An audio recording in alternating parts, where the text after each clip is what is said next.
Bien le bonjour, j'ai vu le troisième et dernier épisode de Doctor Who des spéciales 60 ans de la série Doctor Who, ça y est. C'était très très bien, évidemment on va en parler, je vais essayer de pas trop spoiler au début, mais ça risque de pas durer très très longtemps parce que j'ai beaucoup de choses à dire qui concernent l'épisode en lui-même et qui sont pas mal d'éléments spoilables, donc voilà, j'ai vu l'épisode. Pour vous donner un avis, voilà, encore une fois, l'épisode 1, je voyais pas l'intérêt de faire une review sur l'épisode 1 parce que j'avais pas grand chose à dire. Sauf que, c'est vrai, j'ai oublié d'en parler l'autre fois. J'étais très surpris de. En fait, j'ai oublié d'en parler parce qu'on le revoit pas après. Le tournevis sonique du docteur qui est un petit peu cheaté, mais alors encore une fois, j'ai loupé les 3 dernières saisons avec Jodie, donc je sais pas à quel point il a été à quel point il a été buff le tournevis, mais il peut créer des écrans sur lesquels il peut regarder des trucs comme un ordinateur, il peut créer des murs et tout. Je me suis dit, oula, waouh, j'ai loupé beaucoup de choses quand même. Mais entre parenthèses, le fait de m'être replongé dans Doctor Who avec ces épisodes spéciaux m'a grave donné envie de me mater les 3 saisons que j'ai loupées avec Jodie. Surtout qu'ils arrêtent pas de faire des allusions à le flux et tout ça, et je crois avoir compris ce que c'était, et bon, je me suis un petit peu spoil, mais du coup, je sais pas du tout de quoi on parle en fait, et donc j'ai hâte de voir ça. Je vais les regarder. Je vais les regarder même très très prochainement. J'ai très envie. Donc voilà. L'épisode 1 était coolos mais sans plus. L'épisode 2 était formidable. L'épisode 3 était très sympathique. J'ai quand même préféré des 3 épisodes. J'ai quand même préféré le 2. Je crois que le 2 m'a beaucoup plus marqué. Je prendrais beaucoup plus de plaisir à me le regarder, à me le re-regarder, à me le revoir encore une fois. Alors que le 3, bon évidemment, il y a des éléments importants pour le lore de Doctor Who, mais bah, l'histoire était cool. En vérité, le méchant que vous avez juste là est vraiment très très stylé, en particulier grâce à son acteur, Neil Patrick Harris. J'arrivais pas à retrouver son nom la dernière fois, je sais pas comment j'ai fait pour l'oublier.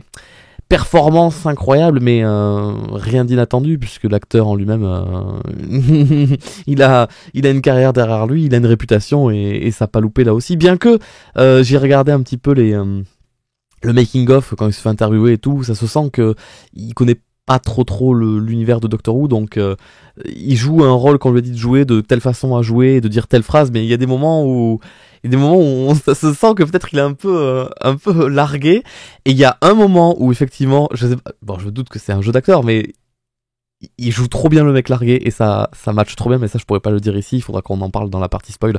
Donc mis à part ça, le méchant très stylé, très très fort, mais de par l'acteur, mais bien aussi, enfin le personnage en lui-même est assez spécial. Genre le toy maker, ça reste un être qu'on nous présente comme immortel, intuable, intouchable. Ça, c'est très bizarre dans avec je sais pas comment l'expliquer. C'est très particulier d'avoir un ennemi comme ça qui est inarrêtable parce que les lois de nos mondes et notre physique à nous ne le touchent pas en fait. Lui, il est au-dessus de ça, il est régi que par les lois du jeu et tout. C'est assez perturbant. Bon, après, la façon de le battre, voilà, il faut jouer à ces jeux, mais ça reste très cheaté en fait. Voilà. Et cet épisode a évidemment un final qui est très étonnant. Et c'est à partir de là que le spoil va commencer, puisque là je peux rien dire de plus sur l'épisode sans spoiler.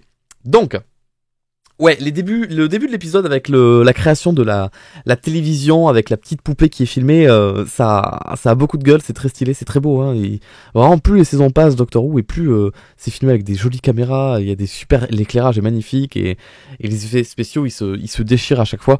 Mais ouais, le coup de la petite poupée qui ouvre la bouche devant la télé, ça fait son petit effet quand même, hein, ça fait son petit effet, et ça a la patte un petit peu de Doctor Who, tu vois, on joue sur des petits trucs comme ça qui font peur, et on y reviendra très rapidement sur les poupées, puisque l'épisode se commence comme ça. Enfin, il y a le générique. Alors, j'ai oublié d'en parler la dernière fois, le générique, je crois sincèrement que c'est un de mes génériques préférés, si c'est pas le générique que j'aime le plus de toute la série. Je pourrais ne jamais me lasser de le regarder, les couleurs sont trop belles, le Tardis en 3D, c'est trop beau quand il tourne comme ça et qu'il rentre dans le nom de David Tennant. Il y a les effets de caméra, le zoom et tout. Vraiment, je sais plus si j'en ai parlé dans ma critique de l'épisode 2 spécial, mais vraiment, ce générique, il est trop bien. Je sais pas s'ils vont garder le même pour la prochaine saison, qui va arriver, je sais pas quand d'ailleurs, mais ah non, ce générique est trop bien. Donc dès que le générique est terminé, on revient au jour d'aujourd'hui, quoi, today. Et c'est déjà le bordel et tout. J'aime bien le mouvement de caméra qui vient du sol comme ça, qui arrive sur David, today écrit en transparence et tout, ça claque, vraiment ça claque. Tu te dis waouh, ça a pris du level up en mise en scène, en effets spéciaux et tout. Ça fait vraiment trop plaisir de voir que la série Doctor Who a droit à ce genre de... C'est beau, c'est juste très très beau. Donc on arrive dans la ville, c'est le bordel dans la ville, il y a une maladie qui touche toute l'humanité, qui fait que les gens sont sûrs d'avoir raison et donc ils font ce qu'ils veulent et tout, et après on comprendra plus tard que c'est une critique des réseaux sociaux, donc on est en plein dedans, donc c'est bien amené. Le docteur et Donna sont amenés à la tour Unite, alors à moins que j'ai complètement oublié quelque chose dans les saisons avec Capaldi, la tour Unite, ça ne me dit rien du tout. J'ai complètement oublié, alors c'est sûrement quelque chose qui s'est passé avec les saisons de Jodie, ou peut-être pas, j'en sais rien. Je sais plus, mais en tout cas, moi, Unite, ça me dit rien du tout.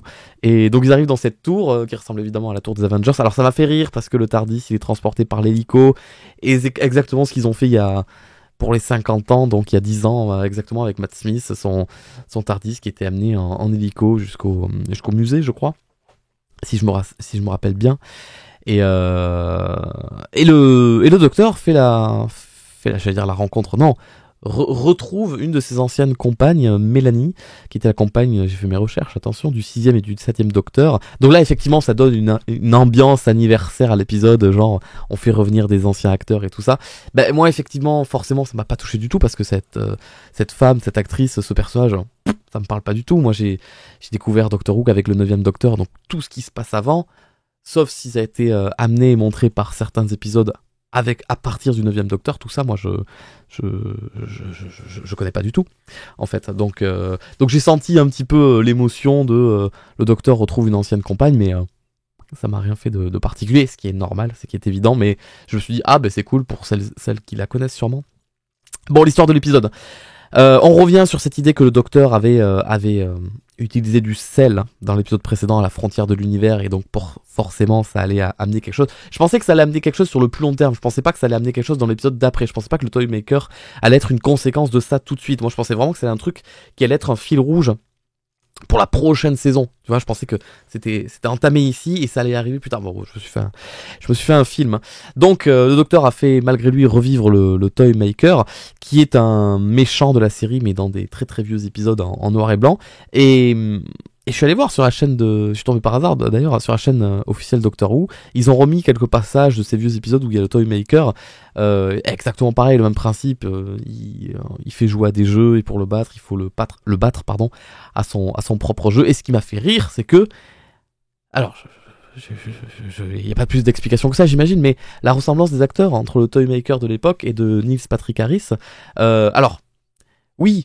Et je me suis dit, alors, est-ce que c'est un Time Lord, lui aussi? Est-ce qu'il peut changer de visage? Évidemment que non, c'est pas du tout ça. Et je me suis dit, ah, mais en fait, est-ce qu'ils ont cherché un acteur qui lui ressemble un peu? Ou alors, est-ce qu'on accepte le fait que c'était il y a tellement longtemps? On va dire, c'est le même visage, il se ressemble un peu. Et puis, le public accepte le fait qu'on peut pas reprendre le même acteur qui a, je sais pas combien d'années, 20, 30 ans, 40 ans, 50 ans, j'en sais rien. Et, oui, on accepte très facilement. Mais il y a quand même une légère ressemblance entre les deux acteurs, et je me suis dit, ah, ça c'est bien joué, parce qu'ils auraient quand même pu prendre juste un sosie, ça doit exister, un sosie parfait du vieil acteur. Mais non, ils ont pris Neil Patrick Harris, et encore une fois, quelle performance incroyable, alors il tient l'épisode sur... Peut-être pas sur ses épaules, mais au même niveau que David Tennant, ils le tiennent tous les deux, chacun sur une épaule, ils tiennent l'épisode comme ça. Donc ouais, ils vont il fait revivre le Toymaker. Alors attends, parce que je me suis pris des notes et que j'arrive pas à relire ce que j'ai écrit.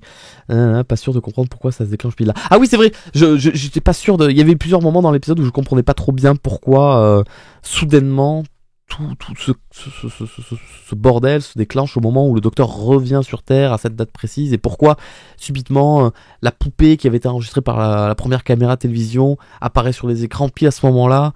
Puis après je me suis dit, c'est peut-être au moment où il venait de partir, et donc mais normalement si c'est un truc qui s'est passé à la création de la télévision, les humains ils auraient dû être fous depuis la création de la télévision. Non, pourquoi il a attendu ce moment précis? Il y a peut-être un truc que j'ai pas bien compris dans l'épisode, peut-être que le Toymaker savait que le docteur revenait, je sais pas, ou alors il a ramené avec lui, après avoir mis le sel, sa personne qui a mis le sel, va dans le TARDIS et revient sur Terre à ce moment-là, et c'est là que d'un coup, il est libéré, comme s'il avait toujours été libéré, mais tu vois, c'est un peu... Alors si j'ai loupé un truc, vraiment, vous me l'expliquez. Donc le Docteur et Donna qui retournent dans le passé, qui vont voir le Toymaker. C'est à ce moment-là qu'ils portent l'épisode sur leurs épaules. Leur échange à chaque fois entre Neil Patrick Harris et David Tennant est incroyable. Et la tension, surtout quand le Docteur reconnaît son ancien ennemi, qui dit à Donna, retourne dans le TARDIS et tout. Trop bien. Là, tu te dis, oula, mais là, c'est du sérieux. En fait, là, on rigole pas du tout. Il y a la scène du labyrinthe, forcément. Là aussi, je me suis dit, mais attends, c'est pour ça que je me suis dit, mais c'est un seigneur du temps, lui aussi, parce que je me suis dit, son labyrinthe, mais c'est un TARDIS et tout. Parce que, en plus, Donna a dit, mais c'est comme le TARDIS, c'est plus grand à l'intérieur, nanana et tout. Et non, en fait, c'est juste, il joue avec les lois du jeu, donc il est capable de créer des choses plus grandes que prévu et tout. En fait, il y avait des fausses pistes qui m'amenaient à penser un truc, et je me suis dit, non, mais ça peut pas être ça, c'est pas normal, ça peut pas être ça. Donc, et après, je me suis dit, bon, allez, ça marche comme ça, c'est que c'est comme ça, et puis voilà, tout simplement. Et on arrive au moment d'horreur. On arrive au moment d'horreur. Première horreur, le pantin en face de David, du coup, avec le Toymaker en titan colossal au-dessus, là, qui fait le marionnettiste et tout, et puis il y a le pantin qui d'un coup a la tête de David. Ouais, ça c'est un peu surprenant. Et puis après, il y a surtout le moment avec Donna.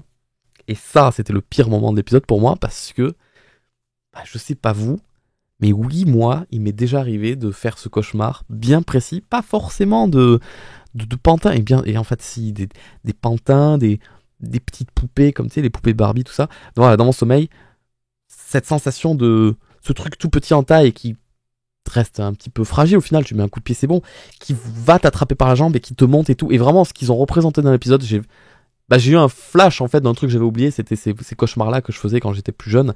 Vraiment, ces espèces de poupées qui me montent au niveau des jambes, qui vont forcément passer par là où tu sais qu'il reste un endroit sensible, et donc forcément c'est un endroit, tu vois, ça fait stresser, et donc t'es dans ton rêve et tu sais que ça va arriver, et t'as mal d'avance et tout, et puis et voilà, et donc ça arrive à la gorge et tout ça a été trop bien représenté dans l'épisode. Moi, ça m'a mis un petit coup, ça m'a pas mis mal, mais je me suis dit, waouh! Alors peut-être qu'il y a que moi qui vais le voir comme ça, parce que c'est vraiment très personnel ce genre de cauchemar, parce que quand j'étais petit, j'étais vraiment terrifié de tout ce qui était pantin, poupée Barbie, poupée Action Man, tout ce qui est poupée en fait en plastique et tout, mais aussi les pantins et aussi les poupées de grand-mère, tu sais, un peu plus réaliste, tu vois, tout ça, ça me terrifiait. Je suis content de savoir qu'aujourd'hui je suis passé à autre chose, mais ouais, j'avais vraiment plusieurs fois cauchemardé de ces trucs-là, et vraiment cette sensation que ça t'attrape et t'es tétanisé, et ça monte, et tu sens arriver la douleur, même s'il n'y a pas de douleur, mais tu vois, c'est une sensation terrible que j'arrive pas à vous décrire. Là, je suis en train de me rendre compte que j'arrive pas à vous le décrire, mais je pense que vous comprenez ce que je veux dire. Et donc ce moment avec Donna m'a vraiment choqué. Et puis en plus, c'était bien fait, hein. La poupée, là, la mère de famille et tout. Bon, les bébés un peu moins, mais la mère de famille, ça m'a mis mal. Hein. Et je me suis dit, waouh, pour du Doctor Who, c'est super bien fait. Vraiment, c'était trop trop fort.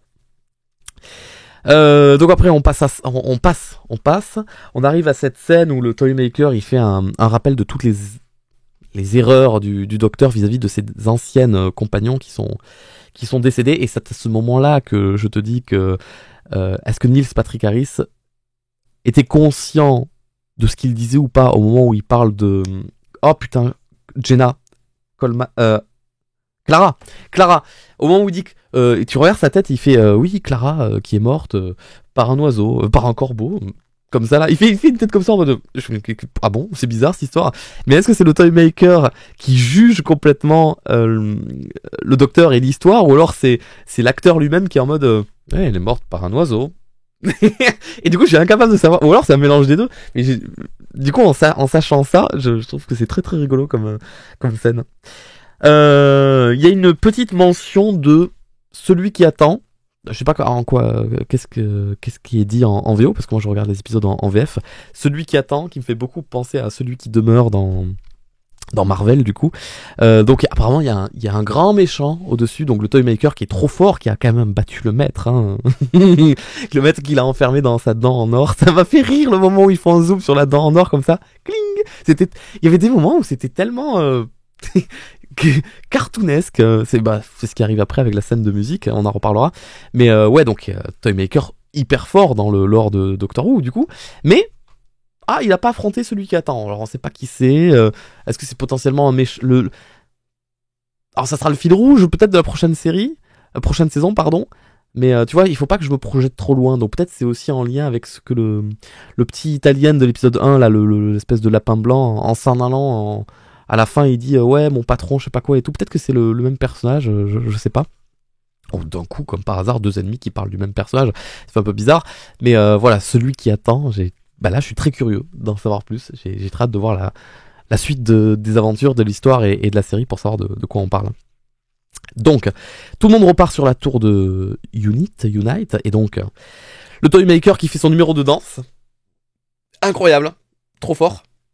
Trop fort, ben là à ce moment-là j'ai pas pu m'empêcher de voir du Barney Stinson parce que dans la série How I Met Your Mother il a des moments de folie un peu comme ça où il danse, il chante, ils font des comédies musicales, tu sais, cette scène où il est ce passage où il danse dans les rues de New York, tout le monde est habillé en costume, il chante sur ses costumes, à quel point il aime ses costumes et tout, puis il a le costume après dans le ciel comme ça avec des petites ailes d'ange et tout, et ce ton un peu déconneur, un peu très joyeux, et puis putain, il danse super bien.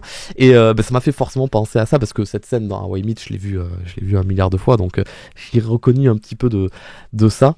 Mais c'était très cool, le coup des fusils d'assaut qui lancent des pétales, les deux gardes qui transforment en ballon, le docteur qui fait ils sont morts, je suis désolé, et ça c'est typiquement pour moi c'est David Tennant ça c'est le fatalisme, c'est le terre à terre, c'est ils sont morts, je suis désolé, on passe à autre chose, allez on y va. Ça pour moi ça a toujours été David Tennant. Je l'ai pas trop retrouvé chez Smith qui avait plus de pas de la compassion mais genre il prenait des pincettes et tout. Capaldi il avait aussi un petit peu quand même, hein. Il était lui aussi fataliste de ouf, mais Tennant ça a toujours été voilà, je suis désolé, je suis vraiment désolé, ils sont morts, point.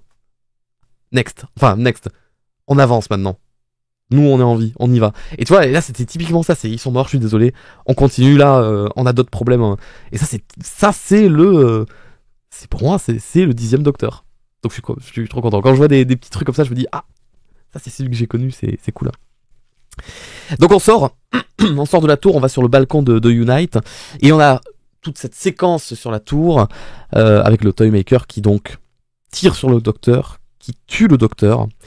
C'est magnifique. Vraiment, j'ai pas suivi, encore une fois, les saisons avec Jodie, mais je me souvenais pas pour Capaldi, pour Smith, que c'était comme ça, mais les couleurs de la régénération, normalement c'est du jaune, c'est du doré, mais là il y avait des petites vaguelettes de bleu, de rose, de violet, comme ça, c'est super beau, c'est vraiment trop trop beau.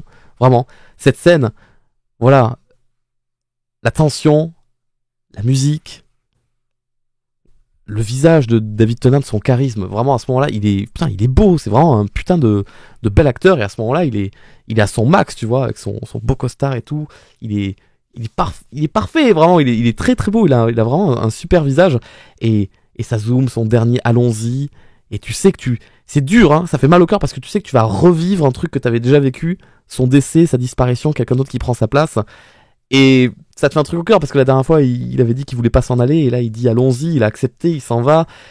Et ça y est là, c'est vraiment pour tous les fans de David Tennant dans Doctor Who, c'est ça y est on souffle, c'est la vraie fin pour lui, c'est la consécration, ça y est, il accepte de partir, il s'en va, il laisse sa place, c'est bon. Et là il s'en va pas. Et là, il s'en va pas. Et là, moi, j'étais debout sur mon canapé. J'étais en mode quoi, qu'est-ce qui se passe? Donc, il demande à ses deux anciennes compagnes de lui tirer sur les bras et se met en marche la bigénération où il se sépare avec son lui actuel et son futur lui. Donc, avec le nouveau docteur, le nouvel acteur, Ncuti Gatwa, j'espère tellement pas me tromper sur son prénom. Au début, j'allais l'appeler Ncuti, oh là là, ça va être terrible. Mais j'ai cru qu'on pense à se prononcer Ncuti. J'espère que je le dis pas mal. Et donc ils se séparent tous les deux, mais aussi ils séparent leurs vêtements. Je le précise maintenant parce qu'il m'a fallu un deuxième visionnage pour comprendre. Parce que je comprenais pas pourquoi David Tennant il avait plus de chaussures à un moment donné. Je me suis dit, il les a enlevées pour faire le sport là, le truc de la balle et tout, c'était plus facile pour lui, alors que typiquement je me dis non, c'est pas plus simple de courir sans pieds nus. Et en fait non, j'avais pas remarqué en fait. Il y en a un qui récupère la cravate, l'autre qui garde le gilet, mais il a gardé la chemise. Ils ont tous les deux gardé la chemise. Il y en a un qui garde le pantalon, l'autre qui garde le caleçon, l'autre qui garde les chaussures du coup. Bon, ils auraient pu laisser les chaussettes à David, je sais pas. Mais ah oui, j'avais pas compris du tout.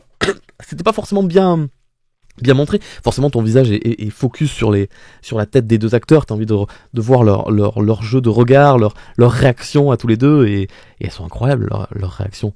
C'est trop bien. La première impression que j'ai, donc de Shooty, elle est incroyable. C'est trop bien, il est trop fort. Enfin, on est très très loin de ce que j'ai vécu avec Peter Capaldi, où Peter Capaldi, au début, je me suis dit, oula, c'est dur. Et pendant la première saison, allez, je vais être méchant, pendant les 4 premiers épisodes de la première saison de Capaldi, j'étais en mode, oula, c'est très très dur, vraiment. Là, rien. Alors moi, je voulais pas avoir d'attente et tout, surtout que cet acteur, je le connais pas plus que ça, je sais c'est une star de la série Sex Education, mais j'ai pas trop aimé la série en vérité. J'ai regardé l'épisode 1 et puis 2 je crois, et c'était pas pour moi en vérité, donc j'avais pas regardé. Et puis c'était il y a un moment, donc j'ai un petit peu oublié l'acteur. Il m'avait pas plus marqué que ça à l'intérieur, mais donc je voulais rien voir de lui, je suis allez, voilà, on va retomber dans le cercle habituel de Doctor Who. Il y a un nouvel acteur, je l'aime pas, puis après il fait ses preuves, puis après je l'adore, et puis après je veux pas le voir partir. Et ben là, il y a pas ce cercle-là, parce que dès le début, je me suis dit, oh, wow, il a la gueule, il a la voix qui va trop bien, il a un style, je veux dire, il a une allure, une prestance, il a une aisance, il a un sourire de fou. Là, il a un putain de sourire, il a une espèce de petite folie, et de suite, il est dans le rôle, de suite, il te lâche des petits mouvements de corps, de torse, de tête comme ça. Ça commence trop bien, vraiment, ça commence trop bien. La première impression pour moi est folle, j'ai très hâte de... J'ai vu le trailer au prochain épisode où, bon, ça m'a moins, j'ai trouvé ça moins grandiose, mais là, dès le début, c'était en mode, ok, mec, tu l'as, je cherche pas ailleurs. Tu l'as, c'est bon, tu l'as de ouf. Et j'ai reconnu la scène du trailer qui avait été montrée il y a un an, où tu sais, il se retourne et il dit bon, c'est quoi ce bordel, ou un truc comme ça, je sais plus quoi. Et qu'en fait, en arrière-plan derrière lui, il y a une espèce de décor un peu nuageux et tout. Je me suis toujours demandé, mais c'est quoi ça? C'est genre pendant sa transformation, il a un flashback de lui-même dans l'intérieur du Tardis et tout. Je savais pas ce que c'était. Non, en fait, ils ont juste pas voulu spoil, ils ont pas mis les images. Et tu m'étonnes qu'ils ont pas voulu spoil. Il tenait dans le creux de sa main le menton de David Tennant. Je pouvais pas montrer ça, ça aurait été un spoil de ouf. Mais ah ouais, putain, ça commence trop bien. Ça commence vraiment trop bien. Là, le passage de flambeau, et encore, il se fera après le passage de flambeau, mais là, je m'inquiète, mais alors pas du tout. Capaldi, c'était dur, hein. Capaldi, je me suis dit, oh, la couleur de mes reins, nanana, et tout. C'était dur. Je me suis dit, oula, mais dans quoi on va et tout. Et quand les premiers épisodes avec lui, c'était difficile.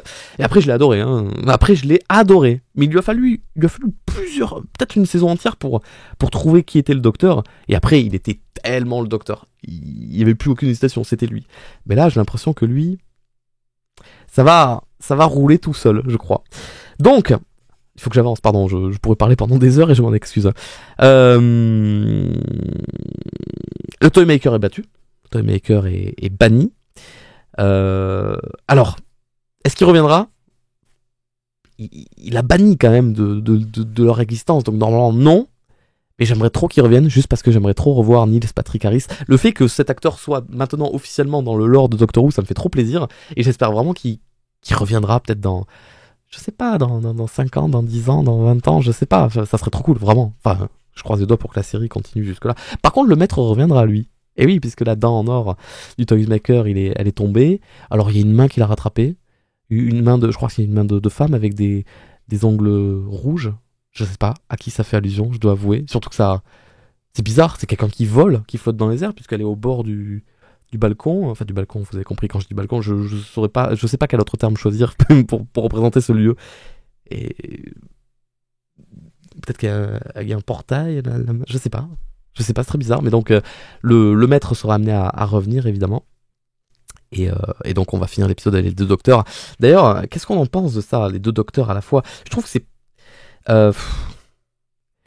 pas cool, et à la fois je comprends pourquoi ils ont fait ça, tu vois, le passage de flambeau tranquillement, David Tennant qui est forcément le docteur préféré de beaucoup de personnes et qui va forcément ramener beaucoup de gens pour regarder l'épisode, voilà, il passe le flambeau au nouveau docteur, ça se fait pas violemment comme ça, tu vois le changement, mais en même temps, le nouvel acteur, il aura pas droit à son moment rien qu'à lui, on va dire, tu vois, mais finalement faire un passage de flambeau, je sais pas, c'est peut-être mieux, c'est peut-être plus doux, j'en sais rien. Après, la bigénération en elle-même, est-ce que c'était une bonne idée? Je sais pas, parce que là, du coup, ça pose énormément de questions, puisque maintenant, il y a 2 docteurs dans cette réalité-là, évidemment. Et En fait, j'aurais pu l'accepter, à condition qu'il n'y avait pas 2 TARDIS. Là, vraiment, j'ai réfléchi, je comprends pas pourquoi avoir fait 2 TARDIS. Surtout que David Tennant, il dit, ouais, voilà, ça y est, je me repose. Tu vois, quand il fait le repas de famille, à la fin, il dit, j'ai jamais été aussi heureux qu'aujourd'hui, c'est ce que je recherchais et tout, d'accord? Eh ben, alors tu n'as plus besoin de TARDIS. Tu n'as plus besoin de cette tentation de partir à l'aventure, de continuer à courir sans cesse. Je comprends pas pourquoi. Alors, est-ce que c'est une giga porte ouverte pour un futur, genre, on fait revenir David Tennant pour les 70 ans de la série ou un truc, ou pour des épisodes de Noël spéciaux? Mais son arc narratif, là, il est terminé. Il faut le laisser.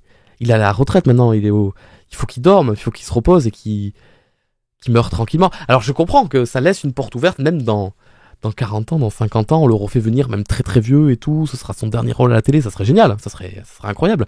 Mais ça fait gros quand même. Vraiment, lui avoir laissé le TARDIS, je sais vraiment pas si c'était une bonne idée. Alors, par contre, j'aime bien parce que je me suis intéressé un petit peu aux théories et ça donne, ça ouvre la possibilité à ce que ce David Tennant devienne le gardien du musée qui parle avec Matt Smith à la fin de l'épisode des 50 ans, qui aurait récupéré d'une manière ou d'une autre un de ses anciens visages. Et là, ça ferait sens de ouf, parce que jusqu'à maintenant, à part faire du fanservice, cette scène était très énigmatique et on comprenait pas forcément ce qu'elle voulait dire, et on le mettait de côté en mode « Ah, c'est parce qu'on a fait venir plein de docteurs, allez, on a fait revenir celui-là, c'était pour la symbolique et tout. » Et finalement, on peut relier tout ça petit à petit et faire que « Ah, mais en fait, c'est peut-être... ce David Tennant qui reste sur Terre et qui va vieillir, qui va d'une manière ou d'une autre changer de visage et qui deviendra le gardien du musée, qui parlera avec Matt Smith pour les 50 ans de la série. » Ça le fait, hein. Ça peut le faire de ouf. Donc voilà, David prend sa retraite, Shooty s'en va. Oh, le nouveau thème musical du Docteur, il faut qu'on en parle. De suite, j'ai dit oui. J'ai fait oui, parce que j'aime beaucoup dans Doctor Who les musiques. Et ce nouveau thème du Docteur, très foufou, très très plein de folie, il m'a fait un peu penser à, je sais pas pourquoi, à une musique qu'on pourrait entendre dans la série de jeux Luigi's Mansion, le manoir de Luigi. Je sais pas pourquoi, mais c'est une musique qui te fout le smile, j'ai l'impression. Donc trop bien. J'ai vraiment hâte là de voir la prochaine série. Je sais pas du tout quand est-ce que ça sort. Je sais que le prochain épisode est à Noël chez Forat, mais la nouvelle saison, la nouvelle série, je sais pas du tout. Je me suis pas vraiment renseigné là-dessus. Je sais pas quand est-ce que ça sort. Donc voilà. C'est une fin déchirante pour David. Déchirante, pas triste. Enfin si triste, mais pas terrible, mais qui arrache le cœur vraiment. Quand t'as grandi avec ce personnage et quand la série lui offre cette fin et enfin il peut. Ça y est, vraiment, pour moi, c'est son arc narratif, il est vraiment terminé. Il manquait quelque chose avant, mais il a dû partir, et là, il est vraiment terminé. C'est vraiment une récompense de ouf. C'est du fanservice pur et dur, Et c'est déchirant quand il regarde Donna et qu'il lui dit voilà, c'est ça que j'ai toujours voulu, j'ai jamais été aussi heureux et tout. Waouh, ça fait vraiment. Quand tu sais tout le passé qu'il a eu après, le passé qu'il a eu après, d'accord, tu vois ce que je veux dire, après sa première disparition, ça fait quelque chose au cœur. Hein. Ça fait quelque chose au cœur de ouf. C'est trop drôle. Hein. David Tennant qui finit avec Rose, qui finit avec Donna. Ils arrivent pas à le tuer vraiment, ce personnage. Il est trop aimé par les fans, ils arrivent pas à s'en débarrasser.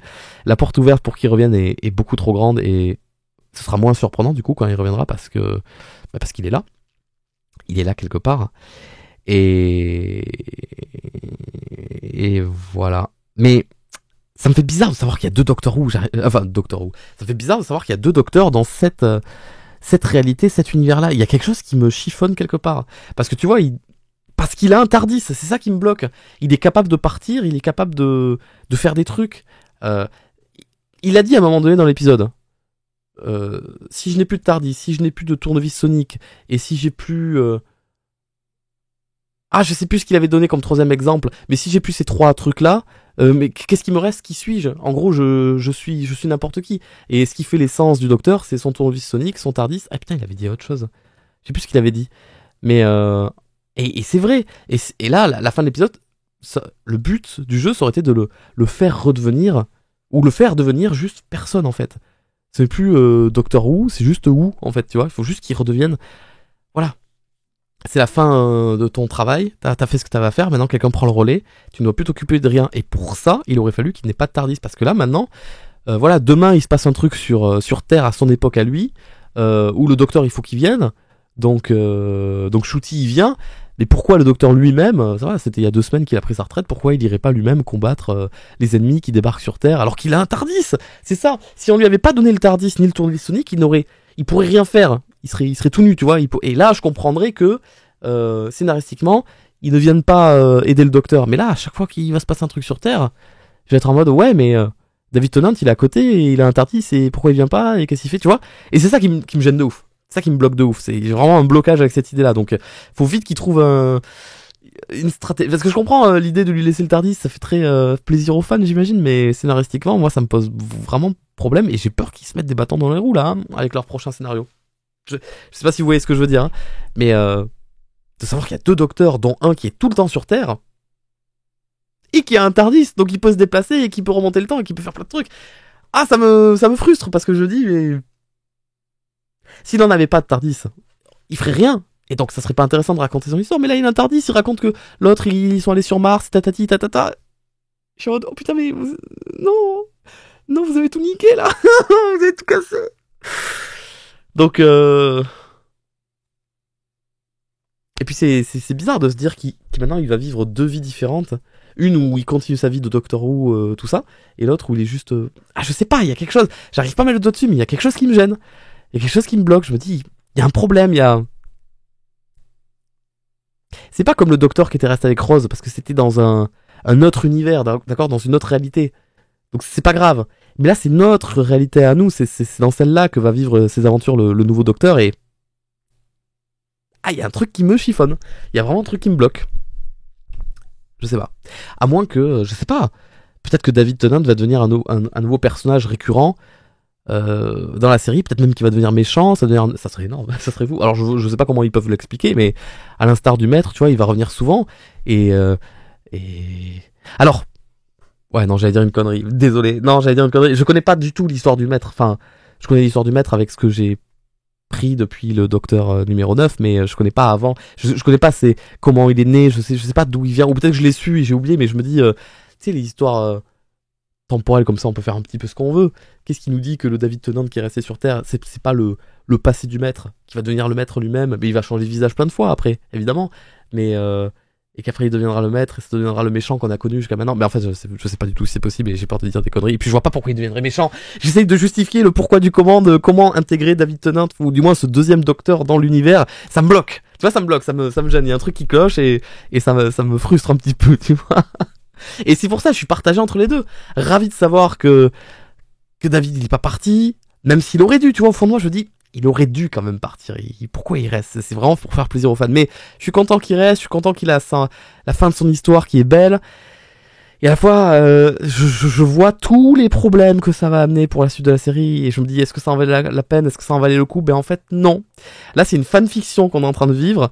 C'est pour faire plaisir aux fans. Ça me fait plaisir, c'est vrai, mais est-ce que c'était nécessaire? Non. Il aurait fallu ne pas le faire.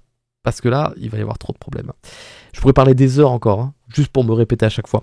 Mais je vais m'arrêter là. Dans la critique de l'épisode 2, j'avais fait une recommandation de chaîne YouTube qui était Pepperpot Team, je sais pas si vous vous rappelez, qui avait d'ailleurs commenté juste en dessous dans les commentaires. Et ah putain, je sais pas si je veux dire il, elle, je veux dire eux du coup, puisqu'ils sont 2 sur cette chaîne. Eux ont recommandé d'autres chaînes, mais aussi vous dans les commentaires vous avez recommandé d'autres chaînes, donc je vais les lister quand même. Il y avait Dracojo du coup, il y avait Kilavao, il y avait MDL16, et il y avait aussi le Tropper, bien que sa chaîne n'est pas du tout consacrée à Doctor Who, mais là il est actuellement en train de faire des vidéos, enfin 5 vidéos sur Doctor Who, et en plus je suis abonné à sa chaîne depuis très longtemps, et en plus je regardais ses vidéos avant même d'avoir fait ma deuxième critique, j'avais oublié de le citer, mais voilà, donc du coup si ça vous intéresse, ça vous fait 4 chaînes, voire 5, 4 chaînes et demie on va dire, attends, 1, 2, 3, 4, ouais, c'est ça. 4 chaînes et demie, voilà. Mesdames et messieurs, on va s'arrêter là pour aujourd'hui. Je pensais vraiment... tu sais, j'ai hésité à faire ma critique, d'accord, t'as compris. J'ai hésité à la faire parce que je me suis dit, waouh, je vais avoir rien à dire, je vais parler pendant 5 minutes, ça va être une trop courte vidéo, ça fait presque 35 minutes que je parle.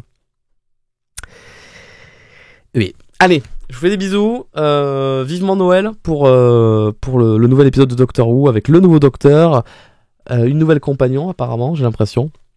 De nouveaux enjeux, de nouveaux scénarios et plein de nouvelles choses. J'ai très hâte de me plonger dans cette nouvelle série. Et en attendant, j'en ai 3 à rattraper. Je vais m'y mettre tout de suite. Bye bye.